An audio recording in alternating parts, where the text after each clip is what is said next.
Ada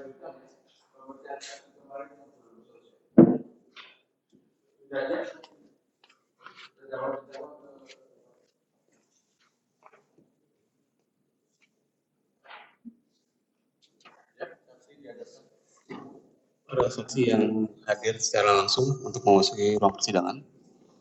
Oh, ini tetap nggak bisa berarti Pak ya, yang dua ini? Sudah kita upayakan. Udah, saya tanya. Kalau umpamanya terjeda nanti ya pokoknya harus selesai lah. Sampai apa dari pihak untuk menanyakan ke semuanya.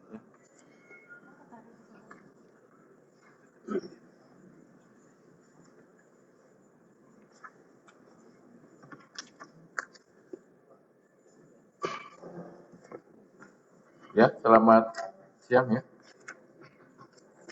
Itu saksi yang online siapa namanya? Pak Alwin Albert dan Pak Rusbani, Pak. Pak Alwin Albert, Pak Rusbani ya.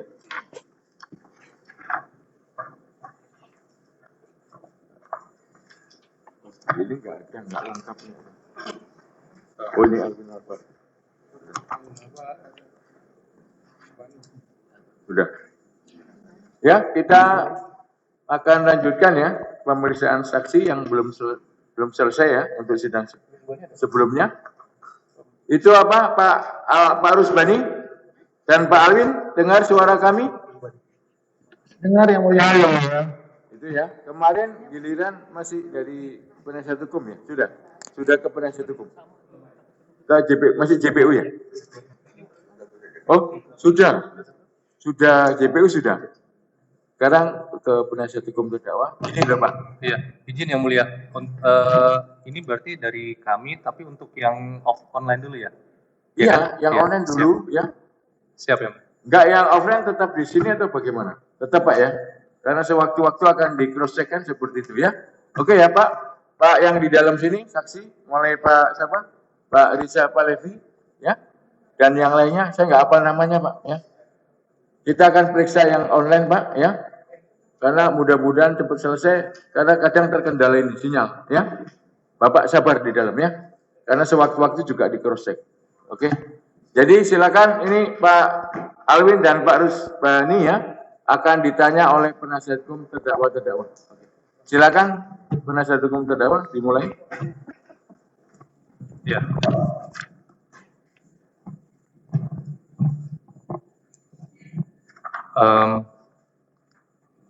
Pak Alwin, selamat pagi Pak, izin. Pagi Pak. Oh ya, selamat siang, baik. Baik, saudara saksi, melanjutkan dari persidangan yang sebelumnya, yang pertama yang ingin kami tanyakan sebenarnya adalah, ini juga nanti akan kami tanyakan kepada saksi yang lain dari PT Timah. Siapa sih Pak sebenarnya yang menawarkan kerjasama dengan pihak smelter ini, Pak? Izin. Saya Pak, kalau saya ada permohonan dari PT RBT Pak. Ya, maksud saya kemarin kita juga sudah membahas soal surat penyurat itu, tapi yang ingin saya tanyakan Pak, terkait dengan kebutuhan, sebenarnya penawaran ini, siapa yang dalam tanda kutip dari PT Timah atau dari smelter swasta yang benar-benar membutuhkan gitu. Kalau kemarin kan Bapak sampaikan bahwa ada potensi oversupply ya Pak ya.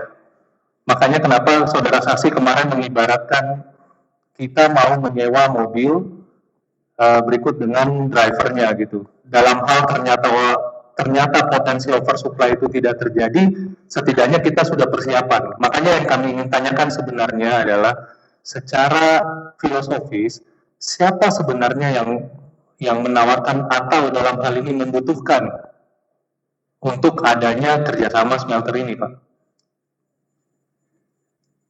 Bagi PT Timah kalau terjadi oversupply produksi biji dibutuhkan Pak, tapi jika tidak dibutuhkan. Iya, kemarin juga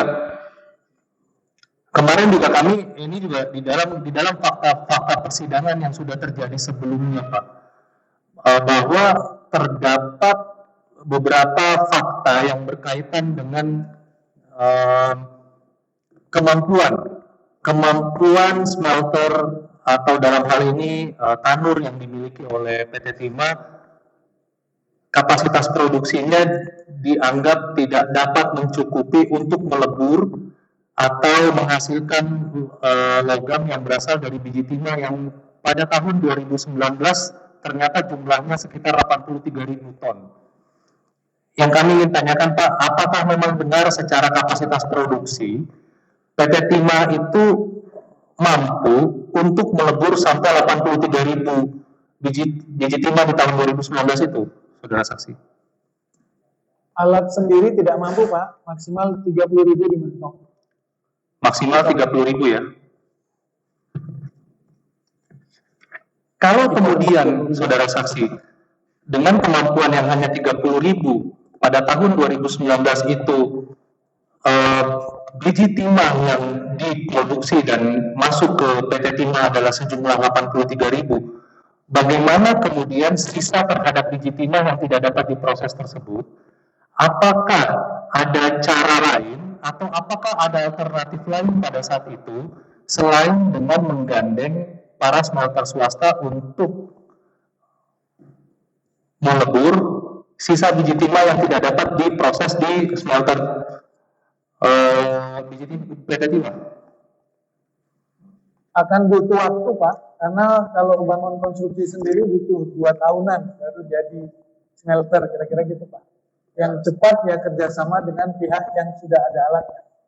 Oke, saya kutip bahasa saudara saksi bahwa butuh 2 tahun untuk menambah. Berarti ini kita bicara soal penambahan kapasitas produksi ya, saudara saksi ya? Kan Pak, menambah alat peleburan di PT. Menambah alat peleburan, baik. Butuh waktu 2 tahun untuk menambah alat peleburan.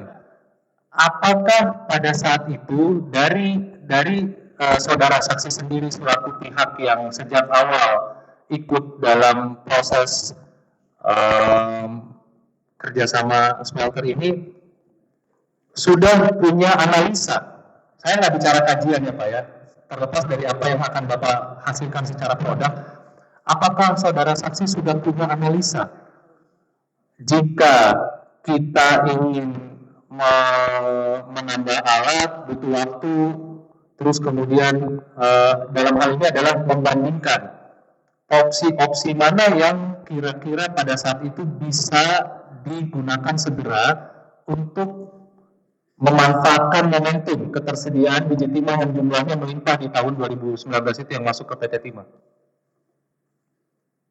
Secara dokumentasi tidak Pak, tapi dari diskusi dengan para staf itu sudah disampaikan Pak, nggak mungkin bangun dalam waktu singkat bulan depan langsung ada, nggak mungkin Pak. Nggak kayak beli mobil ini Pak, ini mesti konstruksi. Oke. Sehingga di periode itu, di saat itu, untuk menjaga momentum yang dilakukan oleh saudara saksi dalam hal ini perwakilan PT Timah adalah opsi yang terbaik melakukan kerjasama dengan pihak smelter swasta yang sudah memiliki tanur seperti itu ya. Yang siapa yang memiliki Pak? Betul. Kemudian yang berikutnya saudara saksi terkait dengan harga. Selama ini yang kami temukan di dalam persidangan ini banyak kesimpang siuran soal harga produksi penglogaman dari PT Timah sendiri. Kalau yang dari smelter swasta harga jualnya sudah terlihat karena di dalam perjanjian ada untuk RBT adalah setelah konversi 4.000 per ton. Yang ingin kami ketahui adalah apakah faktor harga ini juga menjadi salah satu pertimbangan untuk menentukan layak atau tidaknya kerjasama dengan smelter swasta ini dilakukan atau tidak?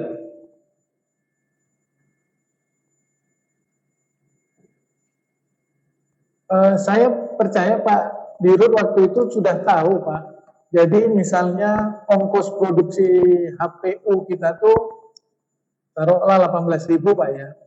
Dari biji dan biaya lain-lain termasuk biaya peleburan.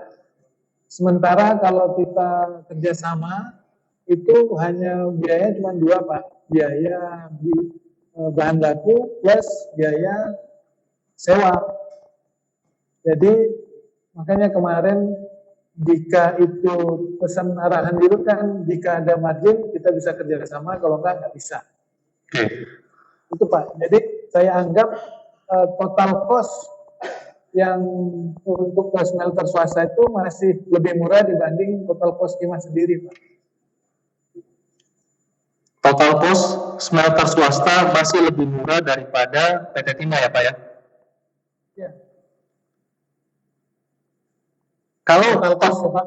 Iya, kalau total cost dari smelter swasta ini kan sudah terlihat bahwa untuk menghasilkan 1 ton logam yang siap jual ya, saudara saksi ya.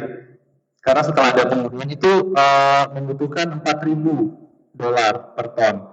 Kemudian tadi saudara saksi sampaikan bahwa cukup ditambah biaya bahan baku, itulah hanya selain biaya bahan baku, hanya cukup dengan membayar biaya sewa, maka kita sudah bisa langsung menjual. Apakah seperti itu, saudara saksi? Iya Pak, plus overhead-nya sangat minim. Overhead-nya sangat minim.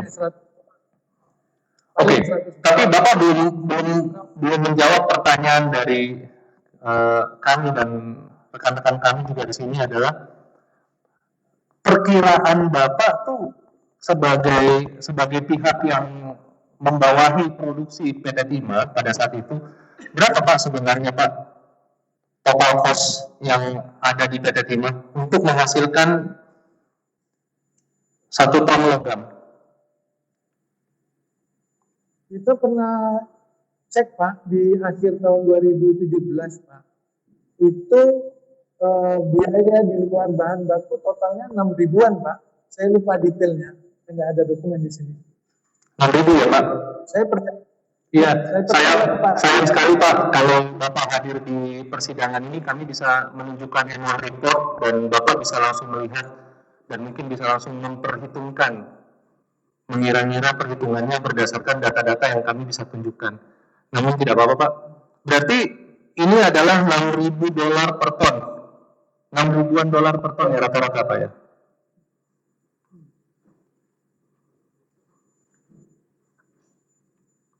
Kalau yang $1.000 per ton yang selama ini kami dengar itu apa Pak? Kalau kemarin dari beberapa saksi menyampaikan bahwa itu adalah cash cost. Ini tuh sebenarnya apa Pak, $1.000 ini? Itu biaya murni di peleburan kami Pak. Kan itu belum termasuk biaya direksi, belum termasuk biaya lain-lain, biaya macam-macam Pak. Ya. Sementara yang dibayar swasta kan total udah semua itu Pak. Makanya yang ingin saya tanyakan adalah culture dari PT Timah ini kan adalah perusahaan penambangan, betul ya saudara saksi ya? Di dalam perusahaan penambangan itu seperti yang kita juga ketahui dalam persidangan ini, penambangan itu tidak hanya peleburan. Ada kegiatan penambangannya sendiri, dalam hal ini produksi. Kalau kami dengar di dalam persidangan ada dari divisi P2P, terus ada dari divisi produksi, ada dari divisi peleburan. Angka 1.000 ini angka yang ada di divisi peleburan saja. Iya. Kalau untuk menghitung biaya produksi keseluruhan dari sejak kegiatan penambangan sampai dengan dihasilkannya 1 ton logam, itu yang tadi apakah itu yang tadi saudara saksi sampaikan bahwa biayanya adalah sekitar $6.000-an per ton itu? Biaya total biaya yang lain Pak, ada overhead, kan biaya P2P juga ada. Iya betul. Pengamanan juga ada. Itu yang saudara saksi maksud $6.000 per ton itu. Iya. Ya, plus lain-lain itu total 6.000. Kalau kemudian yang ingin kami tanyakan berikutnya saudara saksi, kalau kemudian dalam hal ingin dikomparasi antara biaya produksi PT Timah dengan harga smelter yang sudah terbentuk di dalam perjanjian, apakah yang kita komparasi atau yang kita bandingkan adalah angka $1.000 per ton atau $6.000 per ton dari sisi saudara saksi sebagai penanggung jawab produksi di PT Timah? Menurut saya mesti bandingkan dengan total cost, Pak. Yang $6.000 per ton itu ya? Iya. Iya, karena kan kami menanggung semua biaya lain, Pak. Biaya yang 1.000 itu hanya biaya di peleburan saja. Baik. Belum termasuk biaya direksi, biaya P2P, biaya pengamanan, lain-lain, Pak. Ya. Sudah yang mulia. Yang dipahami yang saksi juga sudah paham ya. Sudah yang mulia. Jadi intinya gini saksi ya, bahwa selama ini di persidangan kan ada apa? Saksi-saksi mengatakan biaya itu antara 800 ya. 900 sampai 1.200. 1.200 ya. Kemudian ada angka lagi ya, angka 3.700 sama 4.000. Kan seperti itu ya. Kan seperti itu ahli ya. Ahli. Saksi. Saya kemarin habis meriksa ahli, Pak. Siap ya, Bu. Apa rencananya Rocky Gerung. Kemarin ada perkara. Rencananya Rocky Gerung. Cuman karena nggak jadi saya nyebut ahli terus. Ya, saksi ya. Jadi kan dalam perkara ini ada angka-angka yang ini, yang apa kayak angka-angka pokok ya. Ada range 900, 1.200, kemudian 3.700, 4.000, ya kan seperti itu. Ya, yang ditanyakan oleh apa penasihat hukum itu seperti itu, Pak. Kemudian apabila dikonversi apa biaya sewa atau mungkin perhitungan logamnya, saksi coba terangkan bagaimana. Bukan logam, Pak, itu biaya jasa peleburan, Pak. Jadi biji, biaya bahan baku sudah ada, kita bandingkan dengan PT Timah itu sama. Terus lalu biaya ke yang kerjasama ini total 4.000 dan 3.700. Nah, itu sudah termasuk biaya overheadnya di partner kerja kami itu, Pak. Jadi total cost yang dikeluarin PT Timah hanya biaya bahan baku plus biaya sewa itu sama sangat sedikit di bawah $100 biaya transport angkut untuk shipping gitu, Pak. Jadi perbandingannya menurut saya harus total cost dengan total cost, Pak, supaya apple to apple. Ya, Majelis Hakim juga punya ini ya, ada yang masih ngejar dikit ya. Masalah 3.700, 4.000 ya. Itu apakah perhitungannya Pak sama dengan seandainya apa PT Timah melakukan peleburan sendiri dengan tadi itu range biaya kan 900 sampai 1.200 ya. Jadi mengenai komponen-komponennya apa sama gitu loh, Pak. Apakah beda? Kalau dibandingkan Pak, tadi kan dikomparasi seperti itu. Ya, seperti itu ya. Iya, apakah bisa dibandingkan 1.000 dengan 4.000 ya, itu? Dengan apa? Komponen yang sama. Iya. Apakah komponennya beda, Pak? Kalau apa 900 1.200 melebur sendiri, kemudian yang di apa? Mitrakan, Pak. Kemitraan dengan smelter swasta 3.700 400, apa komponennya itu sama? Iya, izin yang mulia untuk sebagai tambahan informasi juga sebelum saudara saksi menjawab bahwa di dalam komponen $4.000 PT RBT itu sudah mencantumkan overhead, terus kemudian sudah memasukkan semua jumlah karyawan dan memasukkan biaya penyusutan. Jadi makanya ingin melanjutkan dari pertanyaan majelis hakim, apakah angka $1.000 ini komponennya juga memasukkan hal yang sama, saudara saksi? Yang di 4.000 itu kan udah semua, Pak, termasuk biaya direksinya RBT, biasa itu udah paket, Pak. Dan biaya penyusutan yang 1.000, iya, Pak. Nah, sementara yang di biaya PT Timah kan biaya direksi PT Timah belum termasuk ke 1.000 itu, Pak, 1.200. Kalau gini ya, seandainya yang saudara berarti tidak sebanding, Pak ya, antara 1.000 dengan 3.700 400 ya, karena komponennya berbeda ya. Seandainya sekarang yang mandiri tadi itu melebur sendiri, komponennya disamakan dengan 3.700 4.000, jadi berapa? Itu Pak, ya.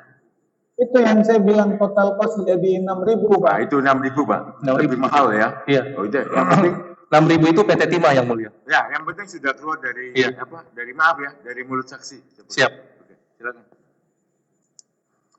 Ya, berarti menegaskan bahwa ini adalah kalau total cost-nya adalah $6.000 per ton ya, saudara saksi ya. Baik. Ya 6.000-an saya lupa detail angkanya. Ya.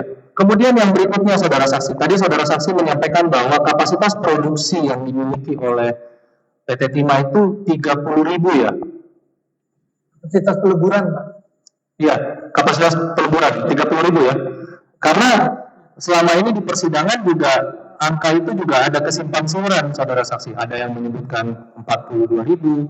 Kami ketemu di dalam annual report itu adalah 42.000 kalau semua beroperasi. Tapi dari sisi saksi-saksi yang lain juga menyatakan ada yang bisa sampai 70.000, ada yang bisa sampai 60.000. Ini yang benar sebenarnya yang mana saudara saksi sebagai direktur operasi?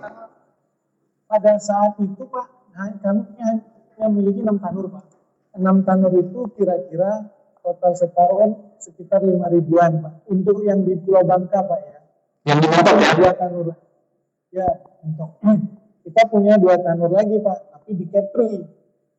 Itu 10.000 makanya itu angka 40.000 itu dari itu kira-kira Pak. Jadi nggak mungkin kan bahan baku di Bangka dikirim ke Kepri. Tidak mungkin ya Pak, bahan baku itu dari Kepri dikirim dari Bangka dikirim ke Kepri ya? Akan ada kos tambahan lagi Pak. Akan ada kos tambahan. Bisa Pak, cuman Tidak efisien. Tambah perizinannya juga tidak mesti diurus Pak, antar pulau, antar provinsi.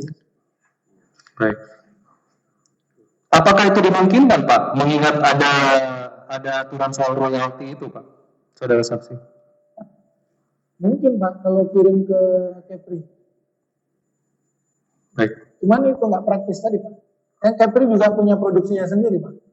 Iya, kemarin kami juga sudah dengar di persidangan bahwa rata-rata Kepri itu hampir sekitar 10.000 juga ya, sekitar 7.000, 8.000 ya saudara saksi.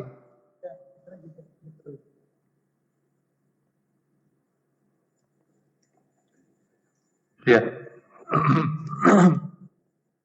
Kemudian pertanyaan berikutnya saudara saksi, ini juga berkaitan dengan perolehan biji timah, karena selama di fakta persidangan ini kami menemukan dan kami sudah memperoleh gambaran bahwa ada 2 poin di dalam kerjasama smelter ini yang terjadi. Yang pertama adalah mengenai peleburannya, yang kedua adalah mengenai perolehan biji timahnya. Saudara saksi, kami hanya ingin mengetahui apakah saudara saksi punya dan bisa ada hasil evaluasinya bagaimana terkait dengan ketersediaan atau produksi biji timah sebelum periode kerjasama smelter, kita bicara 2018 dan pada saat tahun 2019 di mana kerjasama smelter itu berjalan full year, 1 tahun penuh.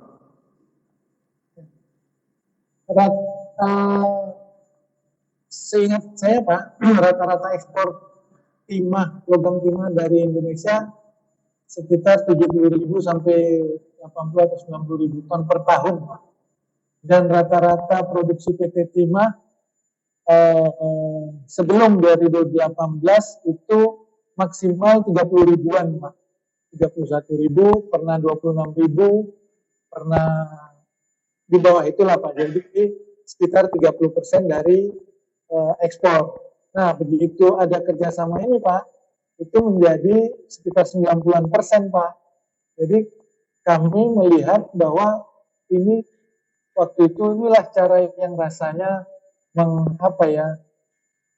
kalau bahasa kawan-kawan di produksi berdaulat di PT Timah sendiri Pak. Karena selama ini barangnya kan keluar Pak, tidak bisa dikuasai oleh PT Timah karena kalah persaingan dari harga lah, dari macam-macam Pak, teknis lah. Ini itu Pak. Bahasa berdaulat ini sama dengan buku yang diterbitkan oleh PT Timah ya, menuju kedaulatan Timah Indonesia ya, saudara saksi ya. Nggak tahu saya Pak, cuman saya ada suruh waktu itu almarhum Kosa untuk nulis lah jadi. Iya, dan itu bukunya sudah ada Pak. Berarti bahasa itu dari Bapak ya, kedaulatan itu ya. Baik. Tapi dari sisi data Pak, kami hanya ingin memperlihatkan data gitu. Dari sisi data. Ini sebenarnya terkait dengan masalah harga. Selama ini yang selalu muncul di persidangan ini juga bahwa ada dalam tanda kutip disparitas, ada kecenderungan harga yang menyebabkan PT Timah tidak bisa memperoleh atau mencapai target produksi. Yang ingin kami tanyakan Pak, apakah Bapak mengetahui kalau di 2019 itu harga rata-rata bahan baku biji timah, kalau kita baca di dalam annual report itu turun sampai 174 juta per ton Pak, dibanding 2018 yang sekitar 200 ribuan ke atas. Iya, iya Pak. Apakah penurunan atau efisiensi terhadap harga bahan baku biji timah ini yang merupakan penentu ya Pak ya, penentu dari komponen harga pokok penjualan PT Timah ini, ada kontribusi juga nggak Pak dari smelter swasta ini terkait dengan kerjasama smelter ini? Kalau itu saya nggak melihat langsung Pak, karena itu evaluasi internal tim kita, komponen biaya kompensasi ke masyarakat karena produksinya paling besar itu di atas 80% Pak dari biaya kosnya timah. Kalau lebih Pak, lebih 80%. Jadi kita juga mesti evaluasi. Ini kalau harga kita turunin, masyarakat masih mampu berproduksi ini kan ada BBM tetap naik. Terus jangan nanti mereka hanya menambang di yang kadarnya hanya tinggi gitu Pak. Iya, balik lagi Pak. Yang tadi saya sampaikan bahwa pada faktanya hal itu juga saudara saksi di divisi produksi juga melihat ya Pak ya, bahwa ada penurunan harga bahan baku biji timah setelah periode kerjasama smelter ini ya. Dalam masa periode kerjasama smelter di tahun 2019 ya, saudara saksi ya. Itu fakta Pak. Itu fakta ya. Iya.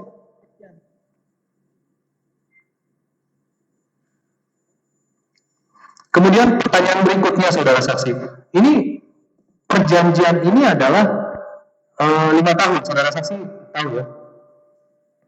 Oh Pak. Iya. Kemudian fakta yang kami ketahui juga bahwa sebelum sampai 5 tahun itu terdapat periode di November 2020 di mana perjanjian kerjasama dengan smelter swasta ini disuspend, benar ya? Iya Pak. Kemudian di 2021 itu akhirnya diakhiri. Seperti itu, saudara saksi. Ya.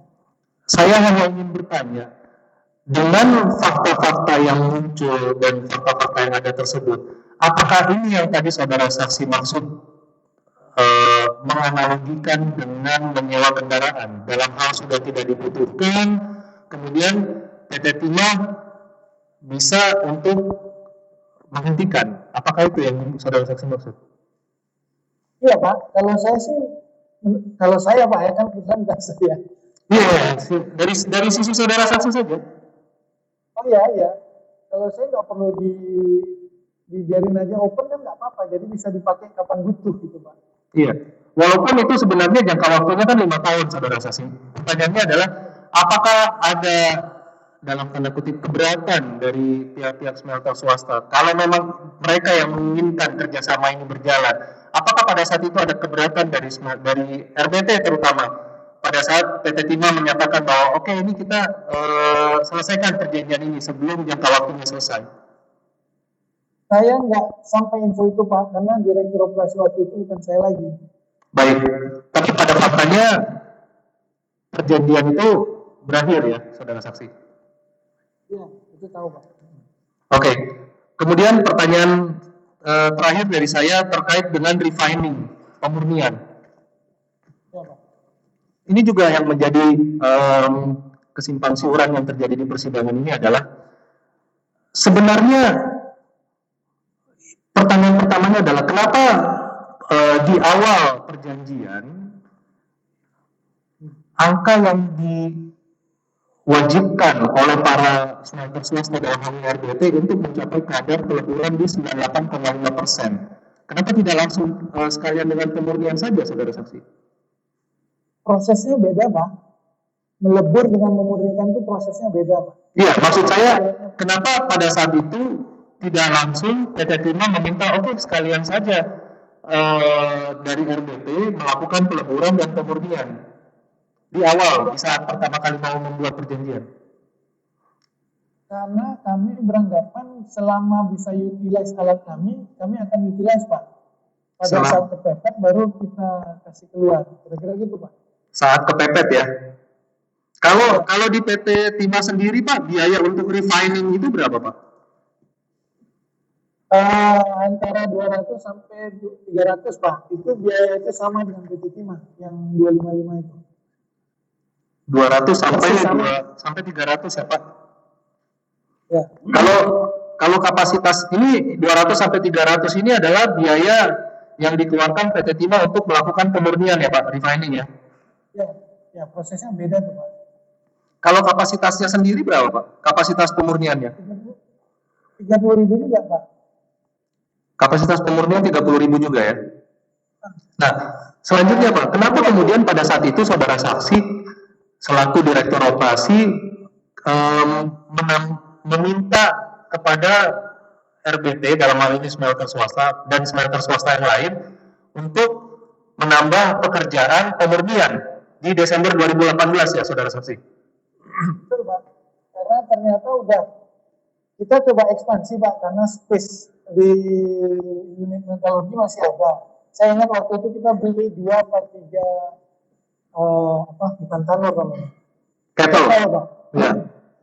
Kita beli 2 atau 3 kettle, cuman nggak keburu, sementara barang refining-nya numpuk. Sementara keuangan kan mesti segera jual, jadi supaya cepat kembali lagi, Pak, kita sewa itulah kira-kira jasa.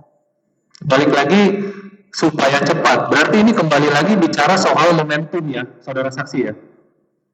Iya, Pak. Iya. Makanya saudara saksi demi menjaga momentum itu, kemudian saudara saksi meminta supaya smelter swasta menambah pekerjaan pemurnian. Seperti itu, saudara saksi? Iya, Pak. Baik. Apakah selama periode saudara saksi menjabat semua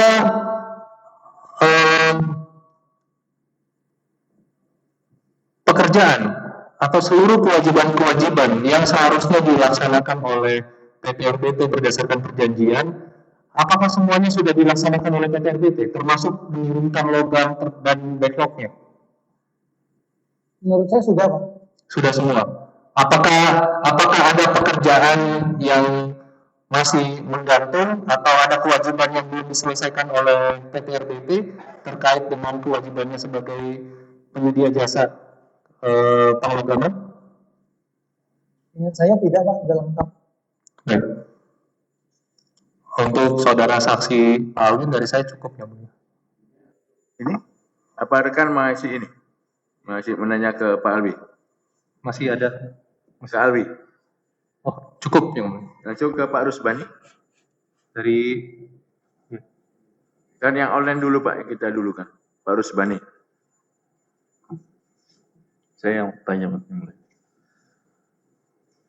Pak Rusbani, terkait dengan di dalam BAP Bapak, tadi sudah ditandai. Terkait dengan peran Bapak kan sebagai PLT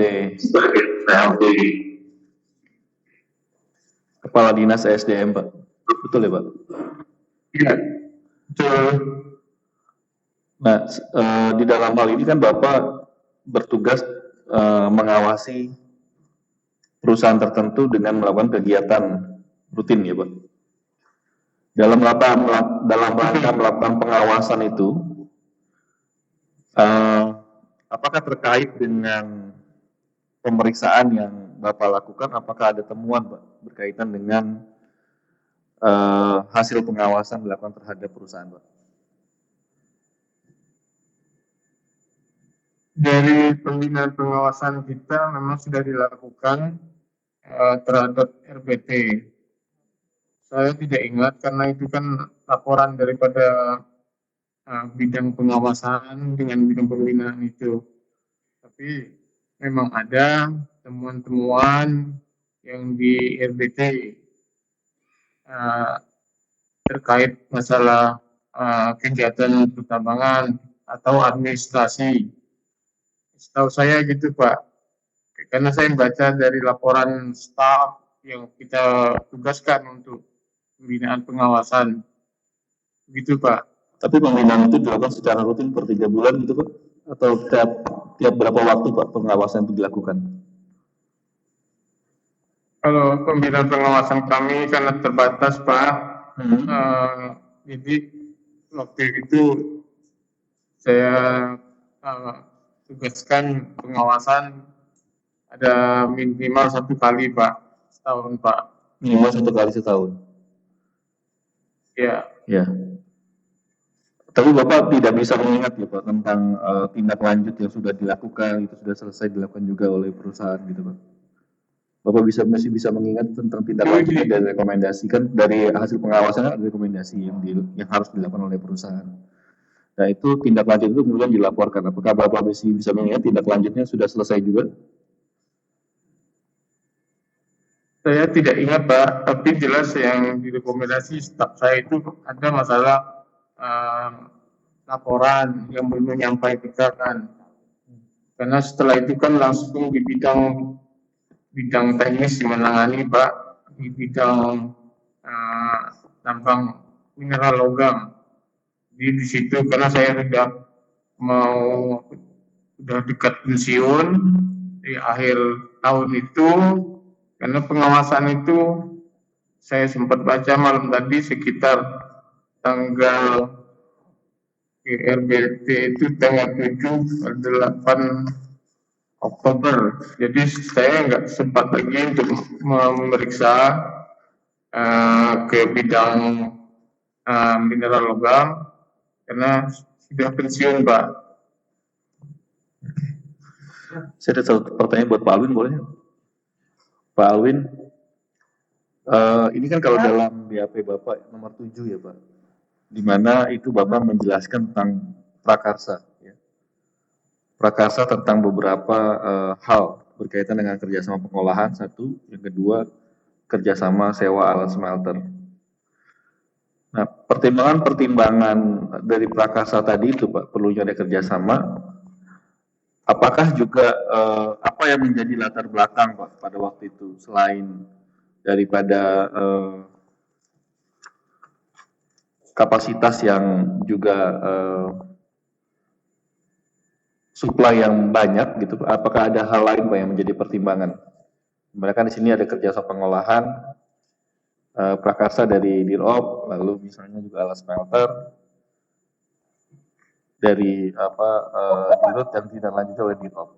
Ada apa pertimbangan lain Pak? Perhitungan apa yang dilakukan? Izin Pak, kalau untuk smelter murni kapasitas Pak, sama bisnis lah. Kalau yang pengolahan itu kami kan melaksanakan permen waktu itu, permen 517 untuk menambah mineral ikutan.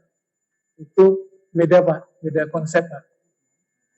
Dan pada waktu itu apakah ketika adanya supply yang begitu besar, sedangkan tanur yang ada tidak mencukupi dan untuk investasi tanur baru tidak memungkinkan sehingga itu harus dilakukan kerjasama gitu Pak? Iya Pak, butuh waktu Pak kalau kami mau investasi sendiri. Butuh waktu berapa lama tuh Pak? Hitungan Bapak? Kami baru bangun tanur baru nih, baru selesai 2 tahun lalu, itu 2,5 tahun Pak. 2,5 tahun. Sedangkan sama smelter berarti biaya investasinya tidak perlu dikeluarkan oleh PT Timah, tetapi itu oleh perusahaan itu. Ya, dan apakah sewa rental mobil itu Pak? Ya, apakah Bapak juga pernah tahu gitu bahwa tanur yang dipersiapkan oleh PT RBT adalah alat yang baru yang memang dipersiapkan oleh PT RBT, alat baru dan itu untuk diberikan kepada PT Timah. Dan pernah disampaikan Pak tentang alat Pernah disampaikan Kalau nggak? yang baru saya nggak tahu Pak. Oh, nggak tahu. Enggak, saya nggak tahu detail Pak, cuman saya tahu recovery-nya RBP ini yang paling tinggi dibanding yang lain. Yang paling tinggi. Mungkin karena ya. Terakhir pertanyaan saya, Pak. Apakah Bapak pernah juga ada, kan pernah juga ada rapat berkaitan dengan penurunan harga. Bapak hadir dalam penurunan harga?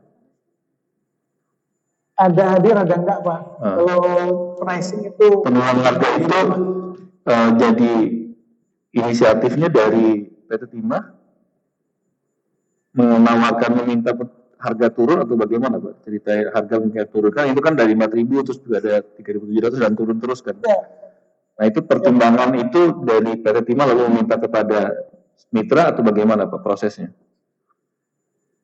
setahu saya Pak, murni bisnis Pak, karena kita mesti jaga profitabilitas Pak. Nggak mungkin kerjasama kami rugi gitu. Ya tapi ini pertanyaan saya adalah inisiatif untuk melakukan pertemuan itu dari PT Timah untuk harganya turun. Nah, nggak ingat, kan kita nggak ingat saya Pak. Cuman ada dibahas itu Pak. Ya pembahasan itu kan ada pertemuan Pak. Pertemuan itu adalah atas permintaan PT Timah kepada mitra atau nggak ingat? Nggak ingat saya Pak. Ya. Rutin itu Pak. Pokoknya 2 bulanan sekali. Rutin pertemuan rapat Pak. Ada Inisiatifnya dari PT Timah rapat itu Pak. Rapat rutin itu. Pak. Ya. Dari pihak yang bekerja sama Pak. Ya kerjasama untuk melaporkan tentang apa yang sudah dilakukan gitu Pak. Nggak melaporkan Pak, evaluasi aja. Evaluasi ya. Evaluasi itu lalu dilakukan lalu dari evaluasi itu kemudian ada minta harga turun gitu. Ya. Oke. Yang mulia, duduk izin mau ada penambahan sedikit buat Pak Alwin. Ya, Ya Pak. tadi saudara saksi menyampaikan ada recovery PT RBT lebih bagus ya. Ini bisa saudara saksi jelaskan apakah yang dimaksud dengan recovery tinggi ini PT RBT ini bekerja di atas standar kewajiban yang sudah ditetapkan di dalam perjanjian atau seperti apa saudara saksi?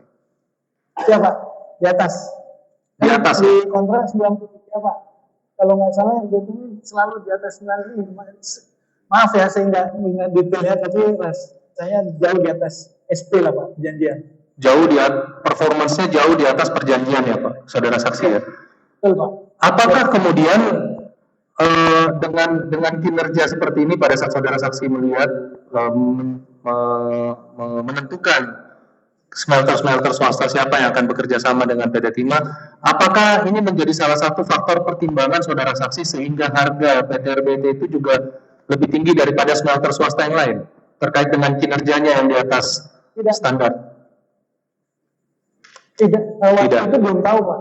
Waktu itu belum tahu ya.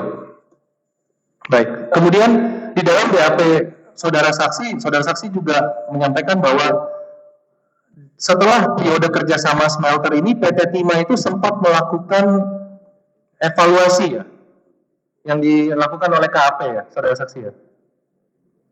Ada audit ya. Ada Pak, independen. Audit khusus terhadap segmen kerjasama smelter ini ya. Ya Pak. Iya. Bisa saudara saksi jelaskan secara singkat apa kajiannya, apa auditnya dan hasilnya seperti apa saudara saksi? Apakah di dalam hasil evaluasi tersebut terlihat bahwa memang benar ada margin yang diperoleh dari kerjasama smelter ini? Saya nggak pegang dokumen Pak, cuman yang saya ingat KAP yang independen ini memisahkan kegiatan kerjasama ini sendiri Pak, jadi nggak dicampurkan dengan yang lain. Kan PT Timah ini biaya dan struktur biaya itu sudah tercampur-campur Pak, dari anak usaha macam-macam. Jadi dia khusus dipisahkan berdasarkan catatan akuntansi. Lalu dari situ kesimpulan mereka, singkat cerita, kerjasama smelter ini selama 20 sekian bulan, salah, itu memberikan kontribusi positif Pak. Itu saya nggak pegang dokumennya. Kalau bagus Pak, independen audit ini. Itu yang Itu Pak jawabannya. Kontribusi keuangan positif Pak. Iya, karena ada salah satu saksi, saudara saksi, ada salah satu saksi dari divisi akuntansi PT Timah yang juga sudah diperiksa dalam persidangan ini menerangkan bahwa margin kontribusi positif yang diberikan oleh smelter swasta terhadap PT Timah ini di tahun 2019 itu sebesar 233 miliar dan keseluruhannya adalah 900 miliar selama periode dari 2018 sampai 2020. Apakah ini yang saudara saksi maksud? Atau saudara saksi masih ingat angkanya? Angkanya saya lupa Pak, cuman kontribusi positif yes Pak, benar. Ya, hal ini disampaikan oleh Pak Aim Safei, Pak, dari divisi akuntansi. Saya pikir Bu Dian, karena Bu Dian yang waktu kepala akuntansi dilakukan KAP Baik. audit ini. Jadi di dalam evaluasi itu di hasil auditnya adalah ada margin positif memang ya, saudara saksi ya. Ya Pak, positif Pak. Cukup yang mulia. Online, ya, dari penasihat hukum terdakwa. Jadi sekarang yang ada di persidangan, mulai Pak Rizal Izin yang mulia. Malevi. Kalau yang online sedikit dari kami boleh? Oke, nggak apa-apa, ya. Tapi jangan terus-terusan. Ini kapan diperiksa? Siap. Ya. Coba apa? Pak Alwin Silakan. dari JPU Ya Pak. Pak, Siap Alwin. ya Pak. Yang menanya sekarang jaksa penuntut umum, Pak ya, Pak JPU ya. Oke, Ya, Pak. silakan. Ya, Oke, ya. ada beberapa pertanyaan Pak Alwin. Tadi kalau menyimak dari keterangan saudara bahwa salah satu alasan dilakukannya kerjasama antara smelter dengan PT Timah adalah over kapasitas Pak ya. Oke. Pertama, pertanyaan saya, bagaimana saudara bisa memberikan keterangan adanya keadaan over kapasitas biji timah di PT Timah? Padahal di fakta persidangan juga PT Timah sejak 2015 ke bawah itu tidak melakukan produksi. Artinya produksi yang sudah klaim sebagai over itu produksi apa, saudara? Produksi dari masyarakat Pak. Produksi dari Produksi. yang perolehan dari biji-biji timah dari masyarakat itu. Ya Pak. Tapi bukan hasil penambangan sendiri ya? Bukan Pak. Oh, bukan. Oke. Karena di situ lah kalah bersaingnya Pak. Di 2018, di RKAB 2018, perolehan biji timah yang menurut saksi nanti over kapasitas ya di sebelum kerjasama smelter itu tercantum tidak? Sehingga bisa diketahui bahwa saudara pada akhirnya mengetahui di sebelum masa kerjasama ini akan terjadi over kapasitas. Harusnya kan itu bisa diprediksi di RKAB yang dibuat oleh PT Timah, Pak. Ya, ingat saya Pak, mohon maaf saya lupa detail angkanya, nggak pegang dokumen. Di 2018 itu produksi biji timah itu udah lebih dari 40.000 Pak. Ya, tadi kan ada relevansinya dengan keterangan saudara bahwa ada keadaan PT Timah sulit mendapatkan biji timah karena ada persaingan dengan smelter yang lain atau dengan pihak lain. Nah, korelasinya gimana Pak? Ada di satu sisi sulit mendapatkan biji timah, tapi di sisi lain saudara menyatakan ada overkapasitas yang tidak termuat dalam Ada RKAB. regulasi baru yang keluar Pak. Gimana? Ada regulasi baru yang keluar. Dan itu kita prediksi belum ada yang. Dan itu termuat dalam RKAB di 2018 tidak? Tidak Pak. Tidak. Oke. Kan Oke, cukup sudah saksi. Kemudian yang kedua sudah saksi, tadi alasan overkapasitas ya. Saksi tahu tidak faktanya smelter yang saudara ajak kerjasama ini, salah satunya RBT lah, itu dalam pelaksanaannya mensubkan atau mengalihkan sebagian pekerjaannya juga ke smelter yang lain. secara kontrak kami hanya dengan RBT Pak. Oh, tidak ada informasi itu dari pihak RBT ke PT Timah bahwa sebagian pekerjaannya Resmi nggak? dialihkan ke pekerjaan ke smelter yang lain. Secara formal nggak? Tidak. Kalau kondisi itu pada saat kondisi tersebut sudah mengetahui apa sebetulnya tindakan yang harus diambil oleh direksi Pak. Kalau mengetahui pada faktanya kerjasama ini ternyata disubkan lagi dengan pihak lain seperti itu.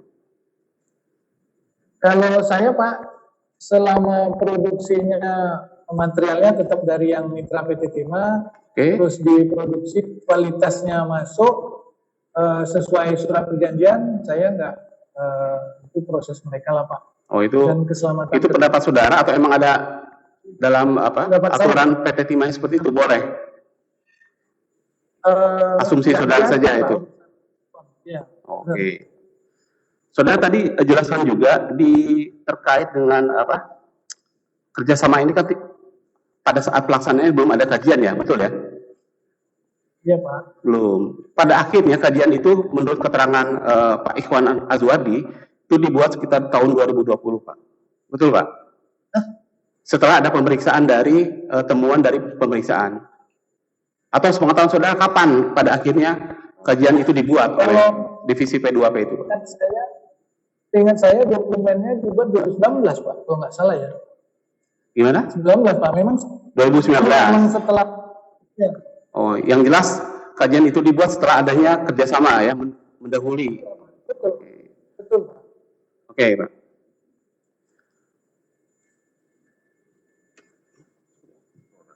Sementara cukup ya. Pak Alwin Albar dan Pak Rusbani ya. Tapi tetap standby Pak ya. Sewaktu-waktu akan di cross check dengan keterangan saksi yang ada di ruang sidang ini. Oke. Selanjutnya penasihat hukum terdakwa. Penasihat hukum terdakwa. Silakan bertanya ke saksi yang di ruang sidang. Ya, yang online kan sudah. Tapi tetap standby mereka.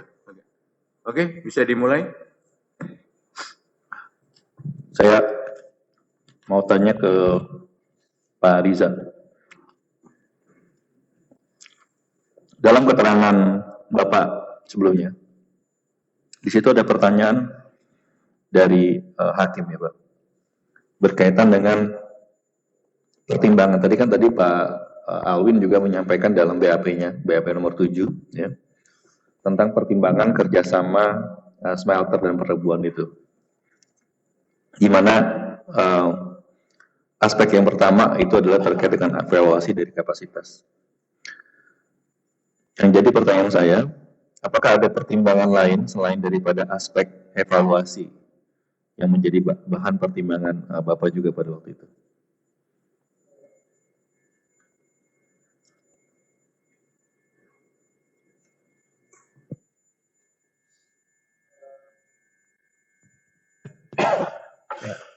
Terima kasih. Yang jadi pertimbangan adalah pada saat itu kan kita melihat ada Kepmen 1807, ya. Kita mengantisipasi akan ada Kepmen itu akan ada potensi oversupply seperti Pak Alwin sampaikan tadi. Dan kenapa Pak seperti Pak Alwin sampaikan tadi, ya kayak kita punya antisipasi kapasitas, kalau kepake kita pakai, enggak ya enggak. Nah, kita antisipasi akan ada oversupply dan buat kami pada saat itu adalah bagaimana kami memanfaatkan momentum pada saat biji timah itu ada. Dan waktu pada saat biji timah itu ada, ya kita pakai seperti itu. Dan yang jadi pertimbangan kenapa kita sepakat dengan dia sewa, waktu itu pas saya laporkan Pak Alwin, ya saya sudah melihat komponen struktur biaya PT Timah selama berapa tahun terakhir, ya memang kalau kita lihat biaya operasi harga pokok produksinya lumayan tinggi. Ya gimana nggak tinggi Pak? Karyawan kami itu 4.400. Belum outsourcing ada 2.000. Dan itu sudah berlanjut dari zaman sebelumnya. Kalau kita lihat sejarah, dulu PT Timah itu karyawannya 25.000. Zamannya era Pak Kuntoro dikurangi jadi 8.000. Dan era saya jadi sekitar 4.000-an. Kan Bapak sebagai dirut itu kan pasti melihatnya general, ya. Kalau dalam istilah manajemen tuh helicopter view, ya Pak ya. Dimana di dalam melihat potensi lalu bagaimana mengatasi, maka helicopter view dilakukan. Dan pada saat itu kalau menurut keterangan Pak Alwin juga Bapak berdiskusi, ya, dan melakukan perhitungan cepat, ya, berkaitan dengan penawaran yang diajukan oleh PT RBT, misalnya awalnya 4.200 lalu kemudian akhirnya disepakati menjadi 4.000 gitu. Nah, bisa Bapak jelaskan kembali Pak, dan perhitungan cepat itu juga ditujukan, Bapak tanyakan, kalau dari keterangan saya baca dari BAP-nya ini juga bahwa itu masih margin gitu ya Pak. Perhitungan margin itu dari hitungan yang tadi yang selama ini berjalan, dan karena beberapa terutama pertimbangan apa Pak ya, misalnya juga itu kalau misalkan dibiarkan maka jadi bebannya menjadi lebih besar, misalkan apakah itu ada tentang investasi yang lama, dan itu momentum yang tadi Bapak sampaikan juga menjadi pertimbangan. Ya Pak, salah satu komponen biaya terbesar itu salah satu depresiasi Pak ya, di PT Timah. Pada saat kita investasi, sudah pasti akan ada depresiasi. Itu pasti nanti di masa depan akan menambah. Nah, pada saat kita sewa, tidak ada biaya komponen depresiasi. Itu satu. Nah, yang kita lihat adalah pada saat kita sewa. Apa kayaknya saksi suka bercerita ya? Ya, baik Pak. Bentar ya. Saya akan ini kan. Dan untuk PH maupun JPU majelis akan bertanya yang jawabannya nggak panjang, saudara ya. Jangan bercerita. Kalau bercerita di penyidik nggak apa-apa. Ini persidangan beda Pak. Ya. Sedangkan kan dasarnya kan sudah punya Pak pemeriksaan BAP penyidik. Disingkatin aja deh. Ya. Oke, saya cuma tanya singkat aja. Bahwa tadi kan pertimbangannya berarti beban atau beban penyusutan itu dari depresiasi daripada alat yang dibeli itu akan mengurangi beban daripada PT Timah berapa tahun ke depan, betul ya Pak? Dan biaya investasi juga tidak menjadi beban daripada PT Timah karena penyediaan alat butuh waktu 2,5 tahun. Betul Pak. Betul. Itu yang menjadi perhitungan cepat, kemudian akhirnya kerjasama ini dilakukan. Betul. Dengan sewa kami dapat tambahan logam dengan biaya yang lebih murah. Dengan tambah logam dengan biaya lebih murah, Ya. dan itu masih ada margin. Ya, saya minta dilihat apakah ada margin, lihat sensitivitas itu dilaksanakan oleh teman-teman.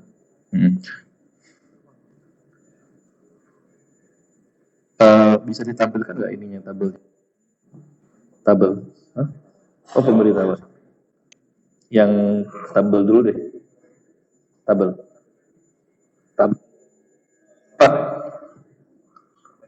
ini ada tabel perbandingan yang dari AIM SAVI, yang kemudian kita bisa lihat Pak di sini. Tentunya Bapak familiar dengan laporan tahunan ya Pak, sebagai dirut. Iya Pak. Ya Pak, ini data ini kami ambil dari laporan tahunan, lalu kami combine dengan keterangan saksi AIM SAVI.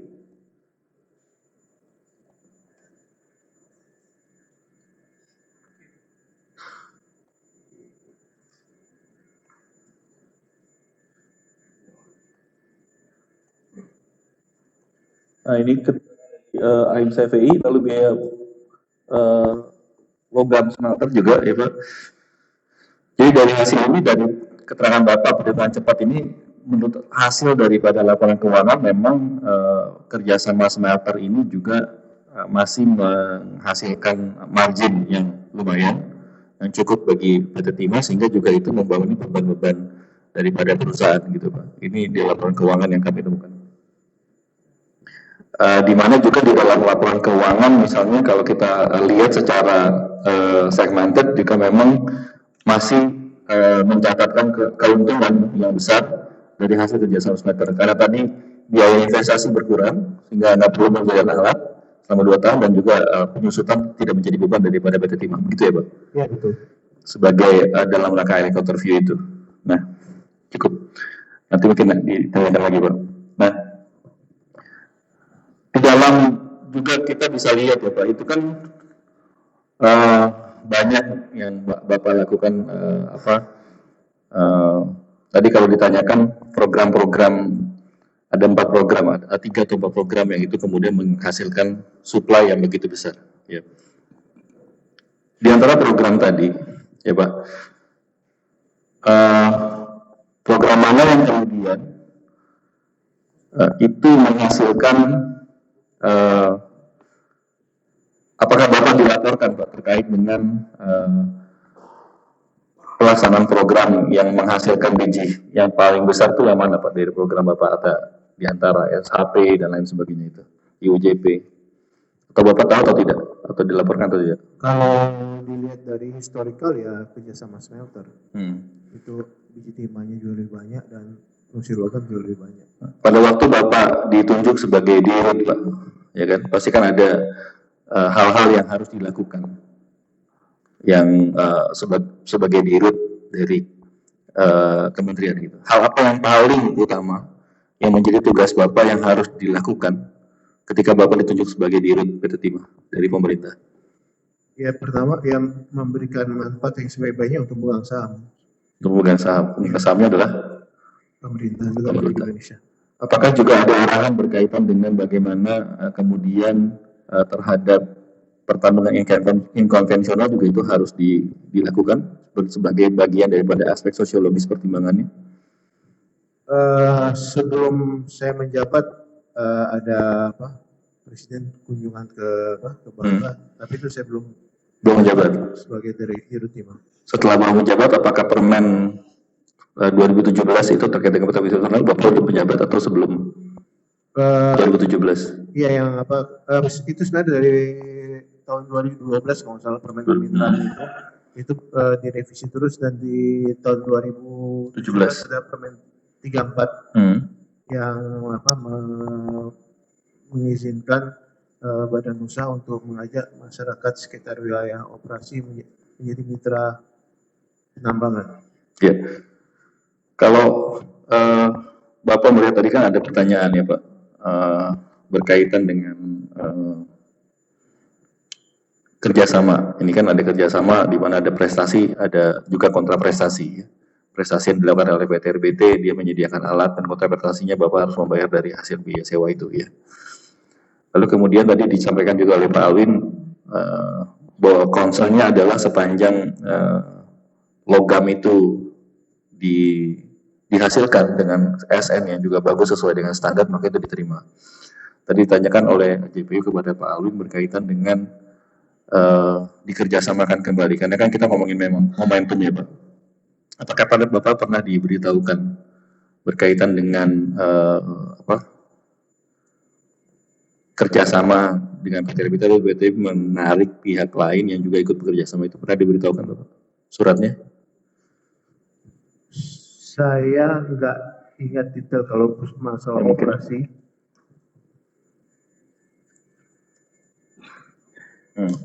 Coba dihasilkan suratnya Bro. Ya, ini ada, memang ini ditujukan ke Pak Alwin Albar ya Pak. Jadi Pak Alwin nggak bisa ngeliat Pak karena ini Bapak online Pak. Jadi ada surat Pak Alwin yang disampaikan kepada Bapak. Saya nggak tahu Bapak melaporkan atau tidak kepada Dirut, di mana pada pokoknya adalah penyampaian daripada PT RBT berkaitan dengan kerjasama karena juga terkait dengan momentum untuk itu menghasilkan logam yang sesuai dengan yang diperjanjikan oleh juga ini itu sudah pernah disampaikan. Jadi kalau tadi Bapak ditanyakan oleh JPU bahwa ini pernah disampaikan, itu sudah disampaikan Pak berkaitan dengan kerjasama dengan pihak yang lain. Kita mungkin Bapak nggak dilaporkan sama Pak Alwin, karena Pak Alwin langsung eksekusi ya Pak. Oke.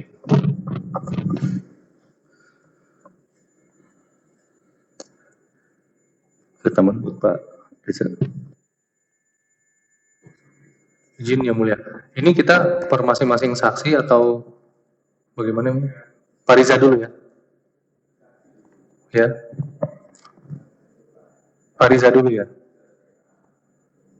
Pindah Pak Alwin, baik. Ya. Izin melanjutkan yang mulia. Untuk Pak Riza. Pak Riza, tadi juga ini pertanyaan sama sebenarnya yang ingin saya tanyakan kepada saudara saksi. Tadi juga kami sudah menanyakan kepada Pak Alwin Albar karena memang ada keterbatasan terkait dengan data yang bisa kami tampilkan berhubung ini online, maka ini akan kami tanyakan kepada saudara saksi. Balik lagi, kalau dari kami berbicara adalah terkait dengan bagaimana selama ini di persidangan angka $1.000, 900 sampai $1.200 itu terbentuk. Makanya kami akan mulai dengan membuka dan memperlihatkan kepada saudara saksi annual report. Izin yang mulia, kami sebenarnya sudah mempunyai hard copy-nya, tapi kalau diizinkan kami tunjukkan secara soft copy. Itu adalah laporan tahunan PT Timah yang mulia. Iya, tahun 2017. Ini yang saudara saksi tanda tangani ya di dalam laporan tahunan ya. Iya betul. Iya, kami ada hard copy-nya juga kalau mau ditunjukkan yang mulia. Oke.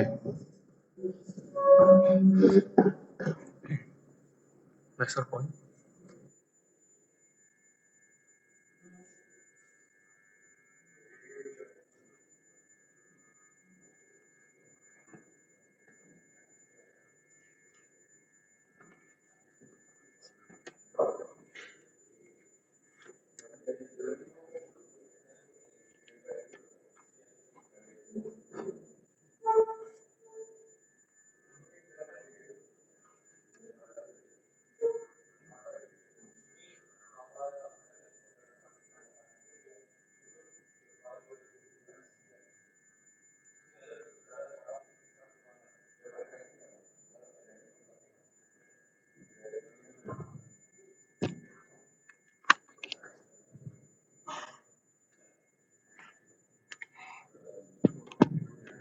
Ya. Ya. Ini adalah laporan tahunan annual report 2017 yang diterbitkan oleh PT Timah Tbk dan ini ada di website PT Timah, betul? Ya, betul.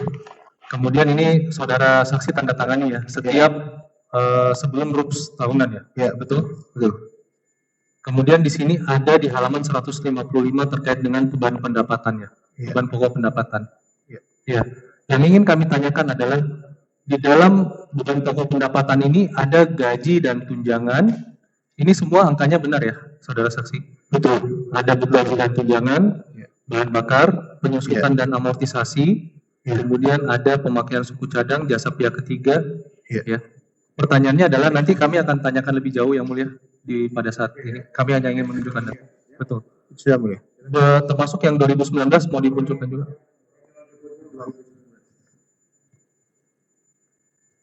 Ini juga saudara saksi masih menjabat sebagai direktur utama ya? Ya, saya masih direktur. Betul. Kemudian di sini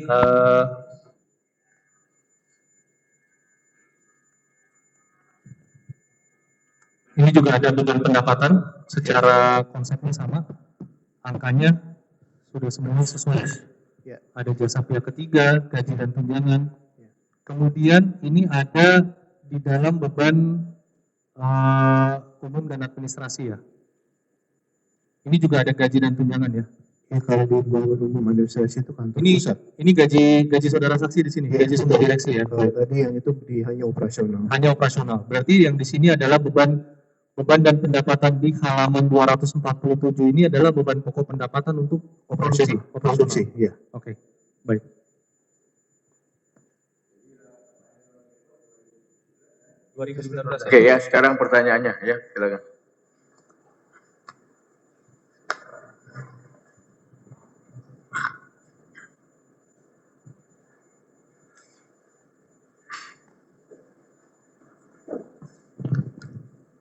Kami sudah membuat komparasinya juga, izin yang mulia, untuk memudahkan.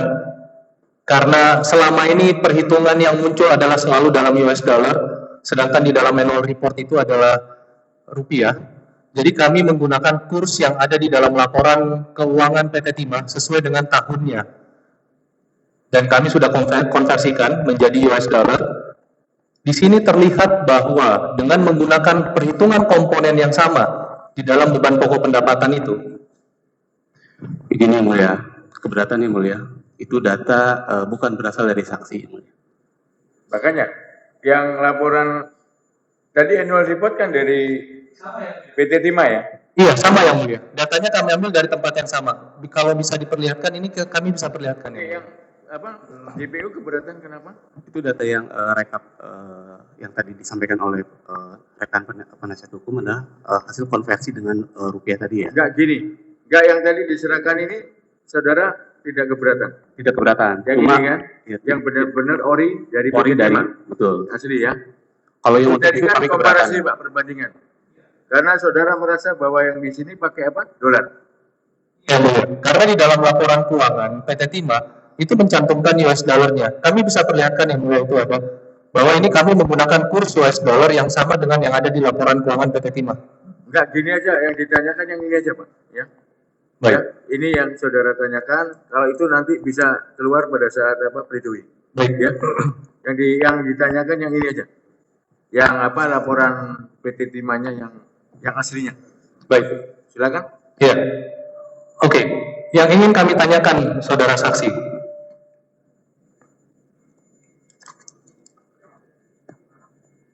tadi kemarin pada saat persidangan saudara saksi menyampaikan bahwa angka $1.000 itu adalah cash cost. Betul ya? Iya betul. Ya. Cash cost itu apa? Biaya yang dibayar cash, Biaya langsung ya langsung yang dibayar cash di unit tersebut. hanya di unit peleburan. Baik, boleh. Makanya cash cost itu apa? Cash cost itu apa? Biaya langsung yang ada di unit tersebut. Di unit Itu adalah baik dari yang ada di total biaya operasi ini itu adalah biaya cash cost itu adalah bagian dari yang ada di Oke, budget. yang ingin saya tanyakan saudara saksi. Kemarin semua saksi menyampaikan bahwa angka 900 sampai 1.200 US dollar itu adalah angka cash cost di dalam unit peleburan. Iya betul. Ya. Yang tadi kan saudara saksi menyampaikan bahwa di unit tersebut ini unit mana? Unit peleburan. Unit peleburan, baik. Pertanyaan kami adalah, apakah angka cash cost itu ya sama dengan angka yang ada di dalam annual report ini, atau belum memenuhi seluruh komponen biaya yang diperlukan untuk memproduksi 1 ton logam? Belum.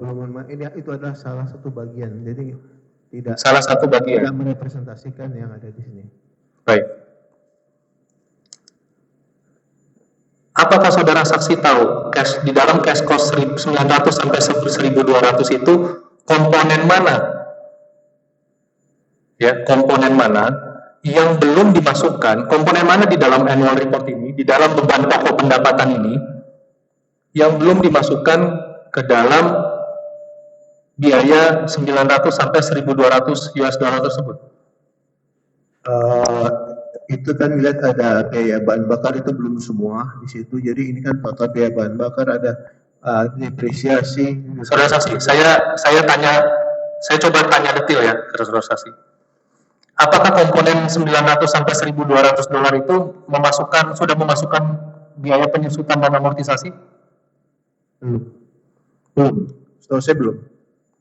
Apakah sudah memasukkan komponen gaji dan tunjangan yang tadi saudara saksi sampaikan 4.000 orang? Belum memasukkan. Ini Belum memasukkan. Apakah sudah memasukkan biaya pemakaian suku cadang atau jasa pihak ketiga secara keseluruhan di dalam data ini? belum. Ya apa yang disampaikan di laporan keuangan dan kemudian ada di annual report itulah faktual biaya yang terjadi di PT Timah. Jadi bagaimana caranya untuk menentukan biaya produksi untuk menghasilkan 1 ton logam? Komponen apa saja yang harus dimasukkan? Ya biaya keseluruhan seperti yang sudah bisa disampaikan dalam laporan keuangan itu yang menjadi dasar harusnya. Baik.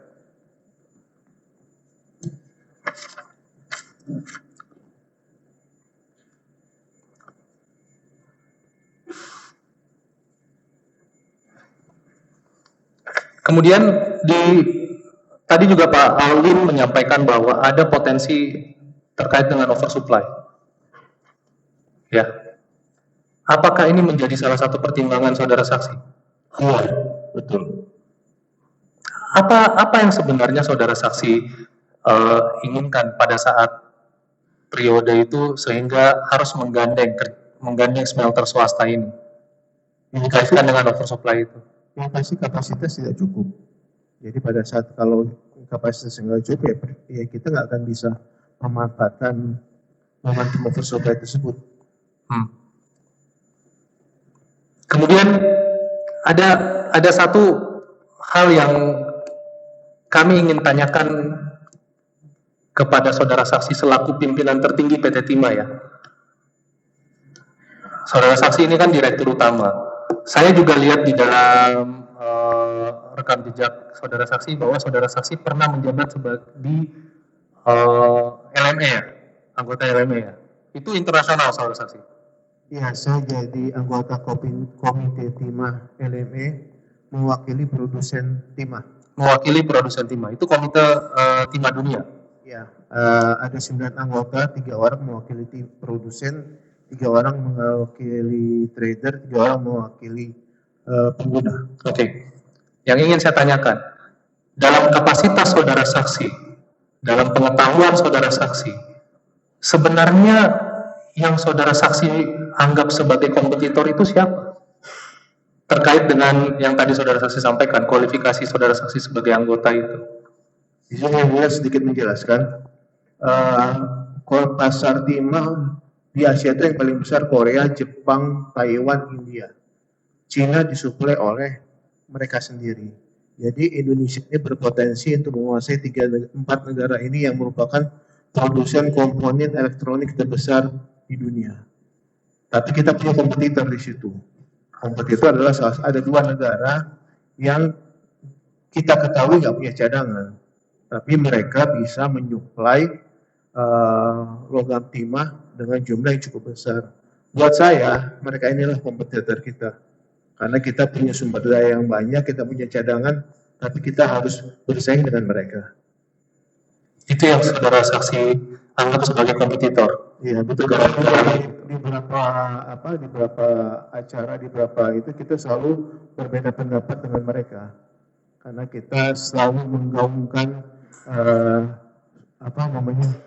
sumber yang asli, responsible sourcing, sementara mereka sendiri nggak bisa menyatakan responsible sourcing karena asal usulnya nggak jelas. Oke.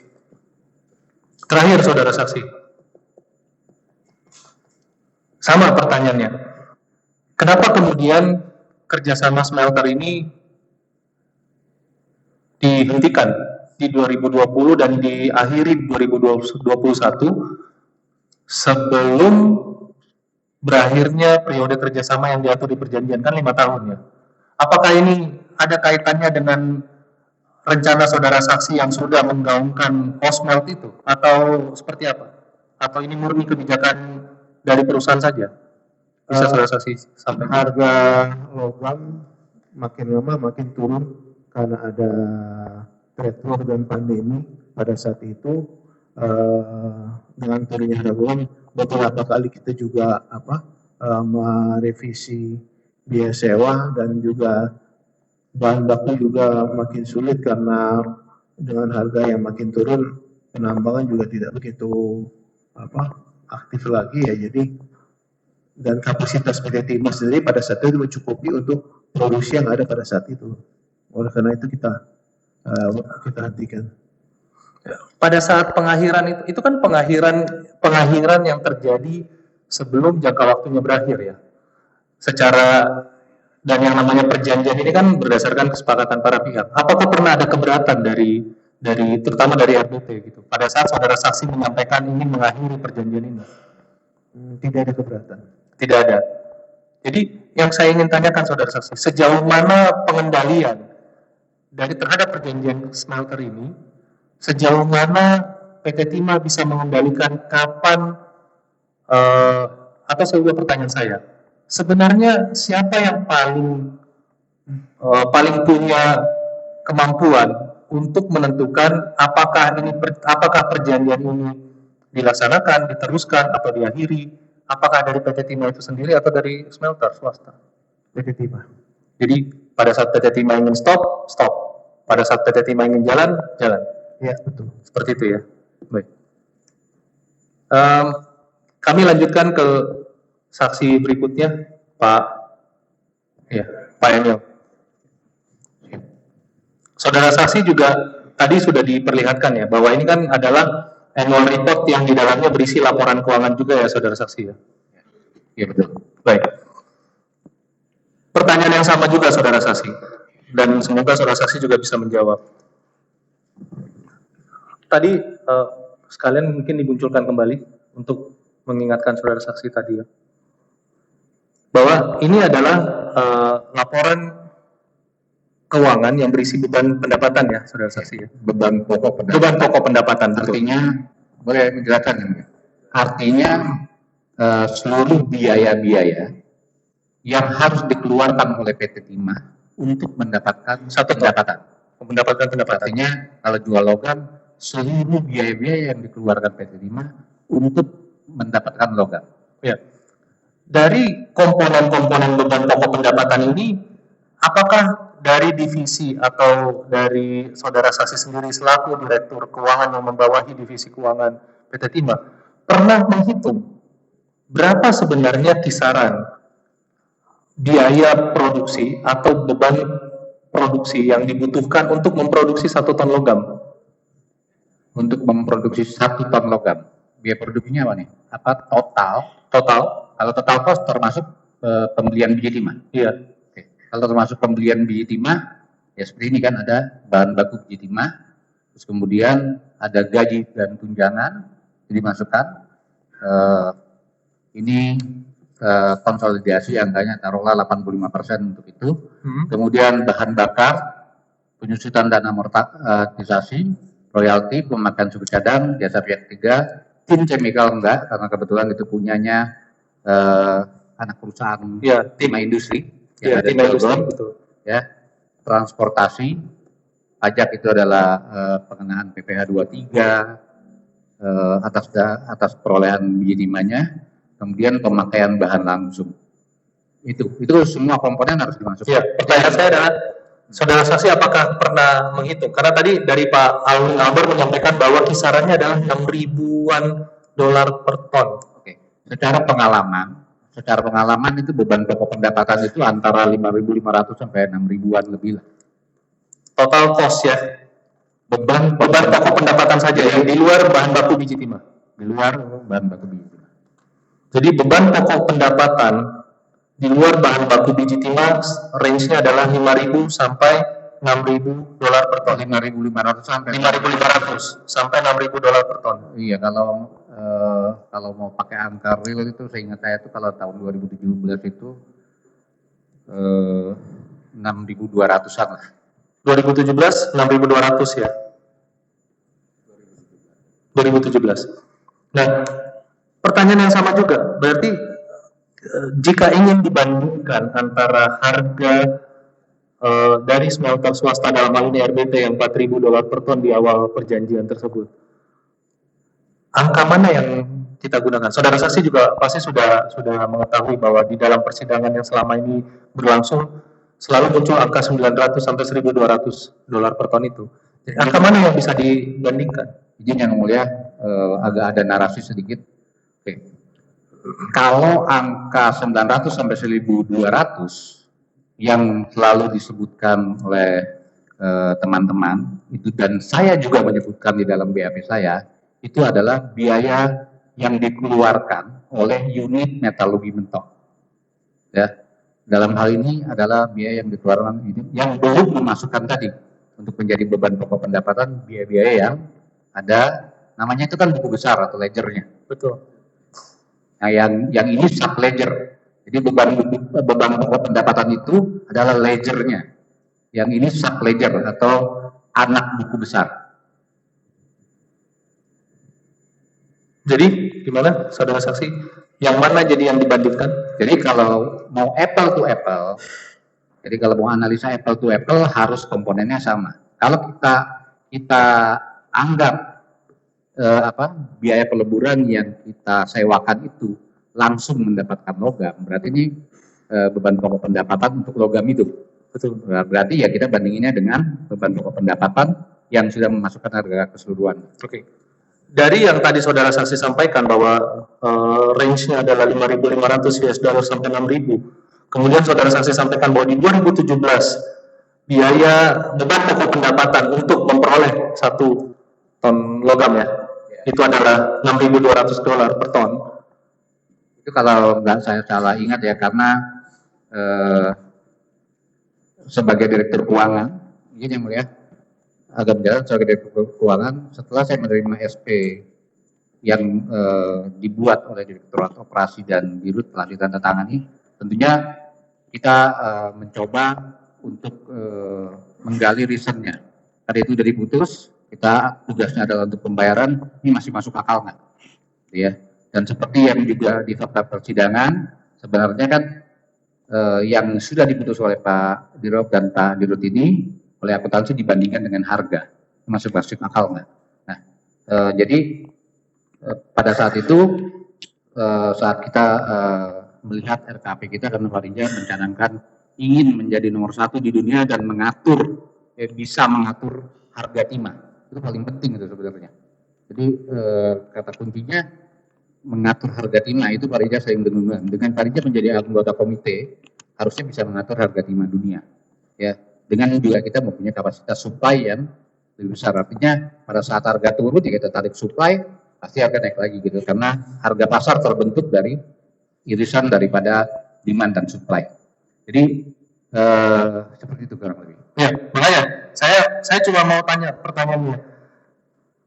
Dengan membandingkan antara beban pokok pendapatan PT Timah. Jadi saya udah jawab tadi. Ya, Waktu saya bandingkan harga 4.000 itu, betul. oh ini masih di bawah, Masih di bawah. 6.200-an kalau kita produksi sendiri. Karena semua biaya-biaya tadi itu fixed cost buat kami. Pegawai, penyusutan dan amortisasi itu udah fixed cost. Jadi harus dikeluarkan, bukan variable cost. Ya, berarti Mas, angka $4.000 itu masih di bawah beban pokok pendapatan PT Timah. Masih di bawah beban pokok pendapatan. Masih di bawah beban pokok pendapatan PT Timah. Itu yang kami pengen tanya. Kemudian, itu di awal. Setelah periode berjalan, kan kita melihat bahwa realisasinya apakah ada margin apa tidak setelah berjalan di 2019. Yang ingin saya tanyakan adalah apakah saudara saksi tahu bahwa untuk kerjasama smelter ini, dalam segmennya saja kerjasama smelter ini itu ternyata menghasilkan margin positif. Apakah saudara saksi tahu?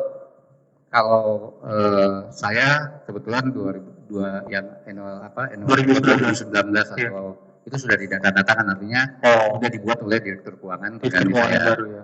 Tapi waktu BAP dengan ngomong bodoh-bodohan dengan angka simulasi itu misalnya sama-sama 100, sama-sama ini artinya di segmen di segmen logam yang dapat dari kerjasama smelter itu masih margin positif.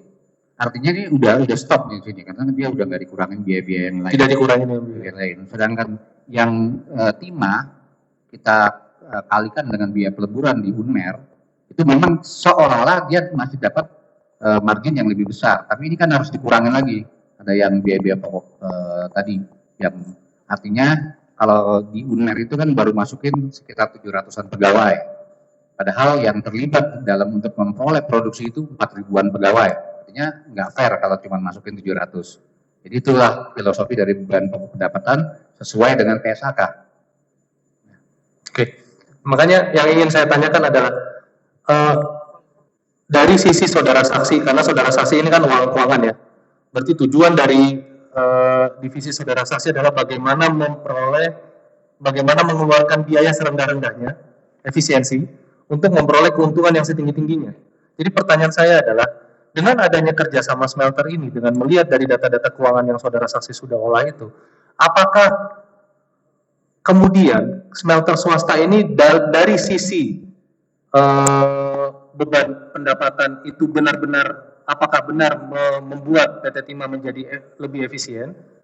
Terus kemudian yang kedua, apakah memang hasilnya adalah membuat PT Timah memperoleh margin, kontribusi positif? Kalau dari sisi keuangan pasti kita lihat data ya, dan margin, artinya ada dua faktor di situ. Betul. Ada pendapatan, ada biaya. Ada biaya, betul. Kalau orang keuangan maunya pendapatan setinggi-tingginya, Biaya serendah-rendahnya. Iya. Nah, pada saat itu kan kenyataannya terjadilah penurunan harga LME, Pak. Jadi memang pendapatan yang setinggi-tingginya itu kita nggak dapatkan. Tapi kalau biaya yang efisien, saya yakin dengan produksi yang makin banyak, artinya biaya persatuannya pasti turun. Berarti yang saudara saksi, yang ingin saya tanyakan adalah dengan meningkatnya kapasitas atau volume produksi logam dari tahun sebelumnya 2018 yang hanya mungkin berjumlah 30 ribuan ya, menjadi 76.000, itu secara keuangan berdampak seperti apa? Membuat lebih efisien atau tidak?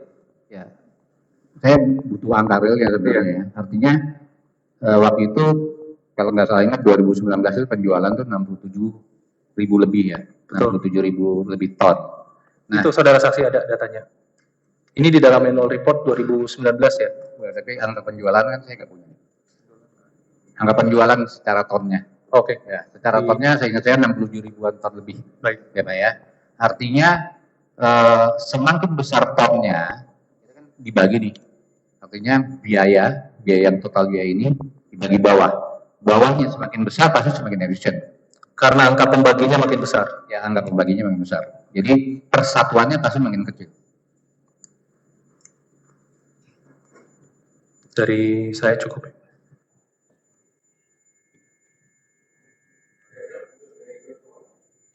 Pertanyaan ke Direktur Keuangan masih ada? Oh ya, tambahan satu lagi yang mulia. Kalau kemudian tadi ini ternyata lebih pendapatan lebih rendah, tadi kami hanya ingin menanyakan dan mungkin dalam bentuk penegasan saudara saksi saja. Kenapa kemudian 2019 dan 2020 itu rugi, saudara saksi? Saudara saksi bisa menjelaskan? Jadi kenapa rugi? Karena ini kan kalau hasilnya pendapatan atau sales revenue dikurangi beban pokok pendapatan itu identik dengan laba kotor atau EBITDA lah. Identik, walaupun di laporan keuangan itu saya yakin ada rincian-rinciannya lagi, mana yang laba kotor, mana yang EBITDA, ada itu. Istiqsar keuangan pasti ada di laporan keuangan, di annual report yang tebal tadi yang dikasih itu ada artinya secara operasi itu semuanya positif untung. Ya. Nah, kenapa jadi rugi? Ya tadi kayak amortisasi, terus yang non cashnya ya, non cashnya itu kan amortisasi dan penyusulan itu non cash loss ya, artinya biaya yang non cash. Nah, itu sudah besar. Satu. Kedua momentum itu kurang dapat ya. Artinya persediaan juga naik besar pada saat itu. 2019 persediaan besar, persediaannya ini identik dengan apa? Dengan penggunaan kredit modal kerja. Jadi kalau standingnya on top, atau on top itu artinya full, terus penggunaan fasilitasnya tentunya beban bunganya tinggi. Nah itu yang menyebabkan kerugian kalau ditanya kenapa jadi rugi pada tahun itu, yang pada tahun 2019 nggak salah ingat saya 611 secara audited ya, kalau non auditednya 653.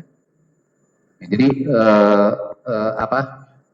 itu yang menjadikan kerugian. Artinya pada saat itu memang ya dilematis mungkin dari sisi Pak Rija dan Direktur Pemasaran untuk jual atau tidak jual. Oke, berarti itu kaitannya sama bagaimana kemudian logam itu dipasarkan atau dijual ya? Tadi bicara soal persediaan itu ya? Ya, karena kan pada tahun-tahun berikutnya saya lihat, ya kalau kita totalin aja ya, saya udah nggak diterima ya, cuman tahu angkanya, misalnya rugi 611 di tahun 2020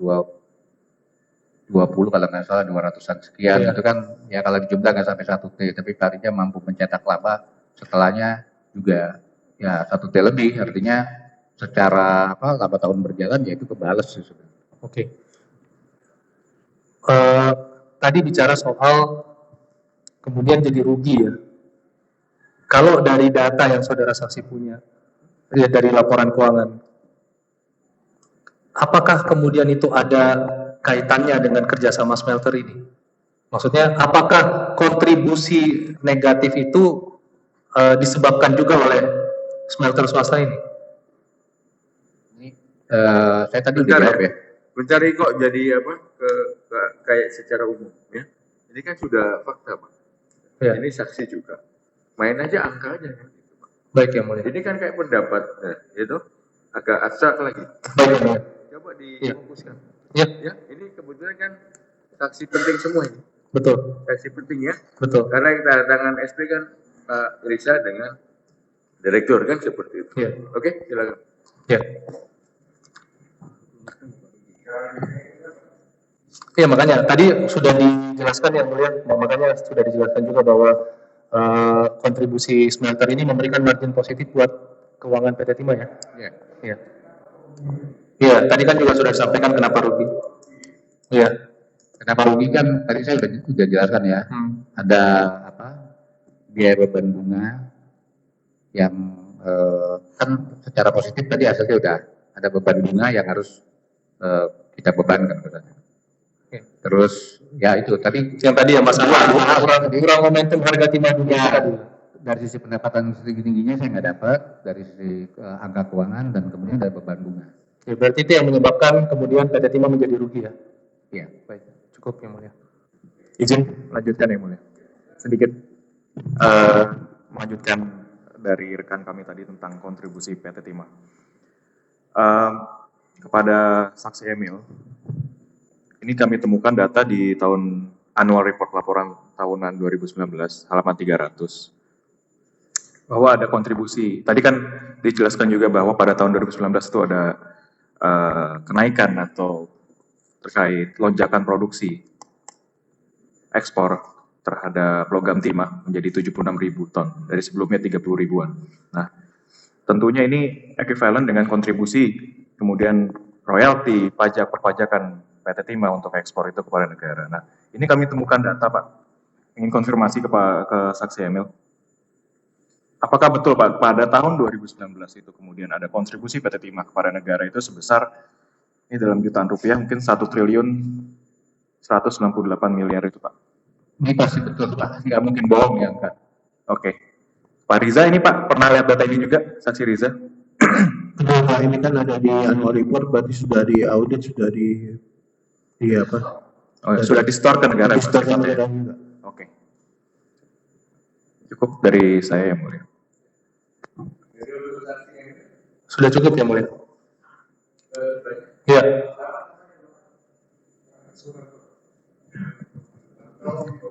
Ya, Pak Suranto dan Pak Amir Syahbana, kami langsung saja yang mulia karena hanya ada sedikit pertanyaan dan pertanyaannya sama.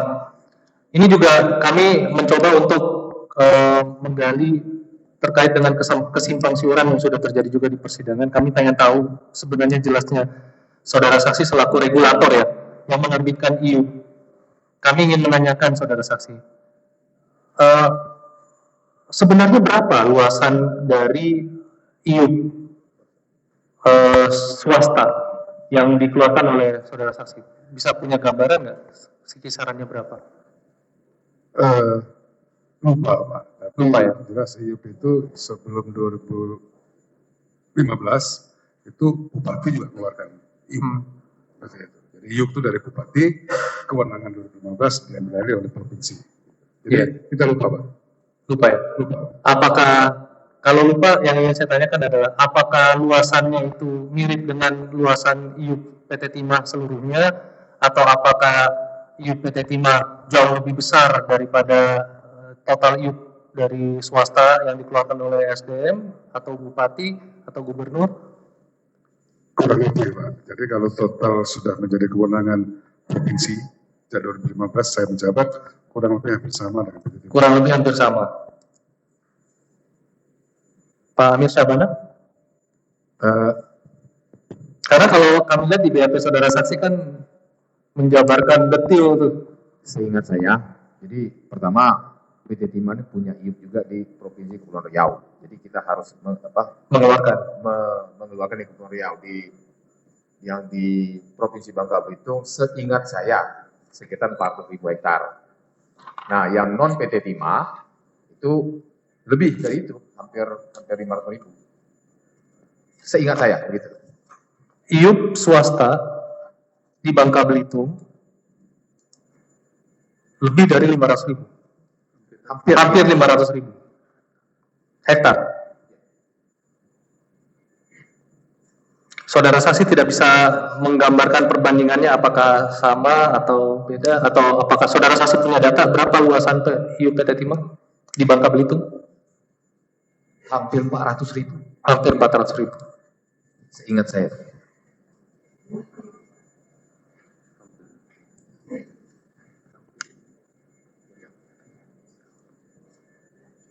Baik.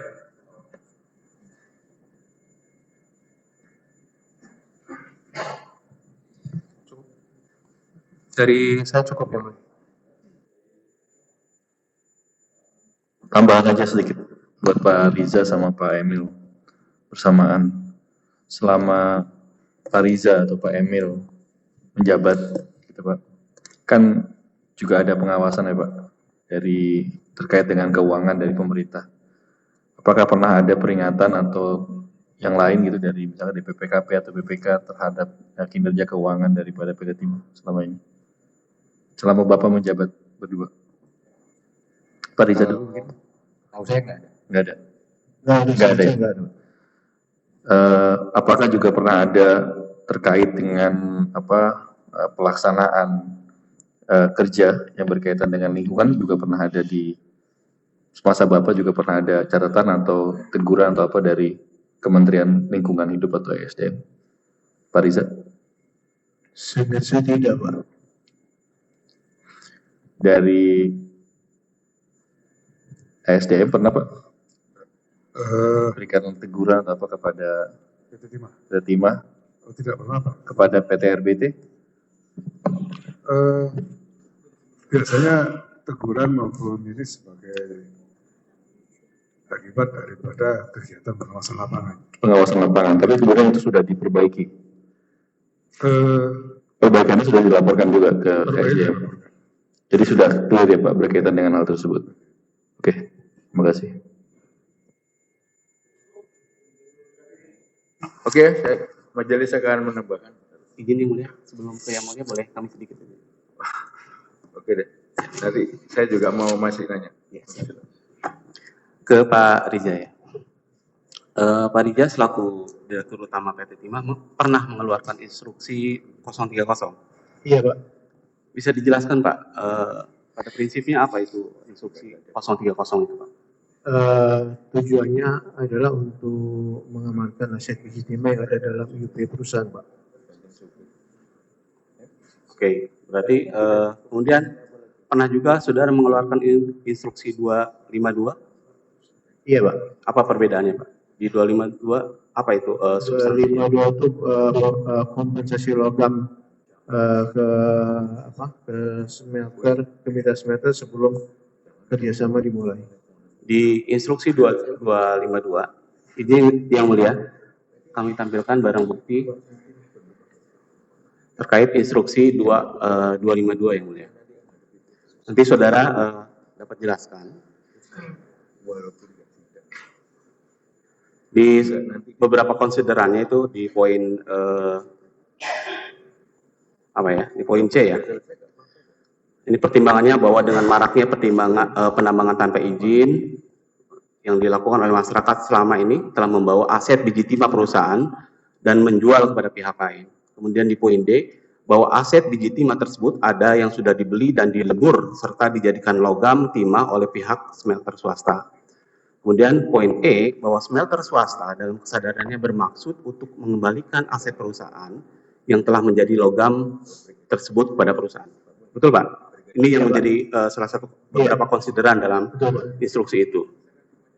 Bisa dijelaskan berarti itu menurut saksi ketika mengeluarkan instruksi ini menganggap seluruh biji-biji timah yang ada yang dikumpulkan dari penambang masyarakat maupun kolektor itu merupakan aset PT Timah, betul Pak?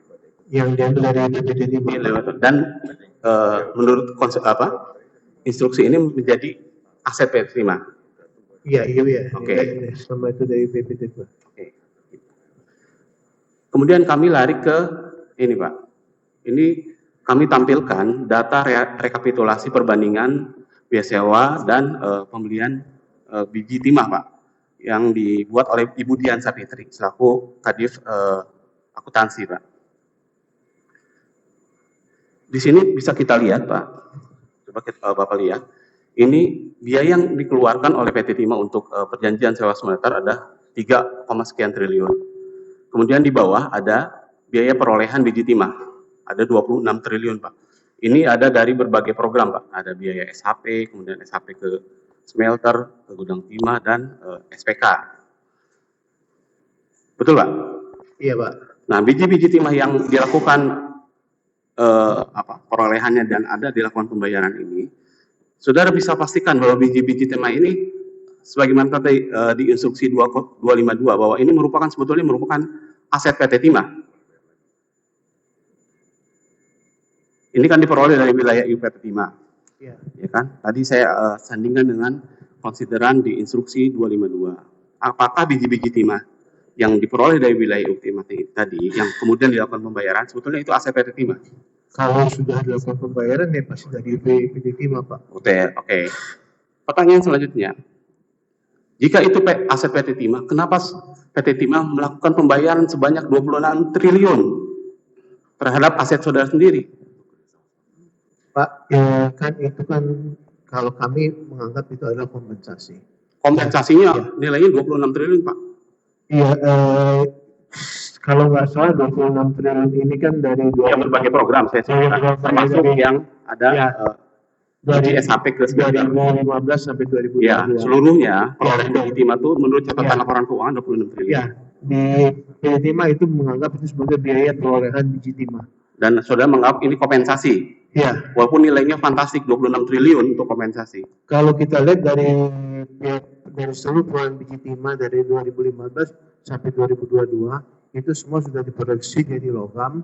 Ya, oke. Logam itu sudah dijual dan pendapatannya itu kalau nggak salah Oke. 50 triliun. Pak. Tadi saudara bilang di tahun berapa mendapat keuntungan 900 miliar itu? Di tahun berapa, Pak?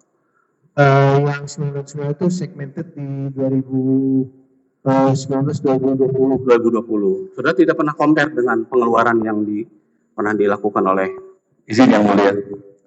Saya ingin bertanya kepada saudara jaksa, apakah ini yang saudara jaksa tampilkan itu ada di dalam BAP-nya Dian Savitri? Karena kalau saya baca ini adalah hasil dari BPKP lalu dicocokkan dari Dian Savitri. Apakah ini barang bukti? ini Bukan. Ini menjadi lampiran bagian. Bukan. Apakah ini barang bukti, Pak? barang bukti, lampiran dari satu Ya, benda barang yang bukti bisa, Pak, ditunjukkan ya. Tidak harus apa yang ada di dalam BAP.